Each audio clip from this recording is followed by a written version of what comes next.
আসসালামু আলাইকুম। আপনাদের নিয়ে আসলাম নদীতে স্পিডবোট ভ্রমণ। এই স্পিডবোট ভ্রমণ সত্যিই এক রোমাঞ্চকর একটা অন্যরকম একটা অ্যাডভেঞ্চার, যেটা আপনি না উঠলে পরে বুঝতে পারবেন না। আর এই স্পিডবোটে ভ্রমণের জন্য অবশ্য যারা দুর্বল চিত্তের মানুষ তারা না ওঠাই ভালো, কারণ এটি এত গতি থাকে। আর যে ওদের যে একটা প্রকোপ থাকে ঢেউয়ের, এই প্রকোপের মধ্যেই কিন্তু আমরা অনেক সময় ভয় পেয়ে যাই।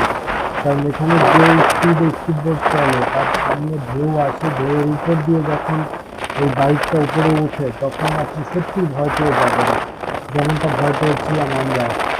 তো তখন বুঝতে পারি যে আসলে তীরে নাও উঠতে পারি।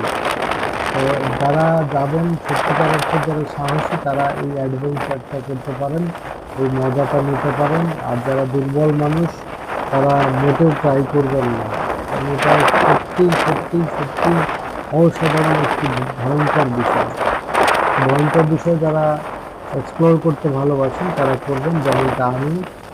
যত প্রকার অ্যাডভেঞ্চারগুলো আছে সেগুলোর ফিল নেওয়ার চেষ্টা করি। আর এই ফিলটা ওখানে না বসলে ফিলটা পাওয়া যায় না, এই জন্য মূলত যাওয়া এবং ফিলটা নিয়েছি। ধন্যবাদ সবাইকে ভিডিওটি দেখার জন্য।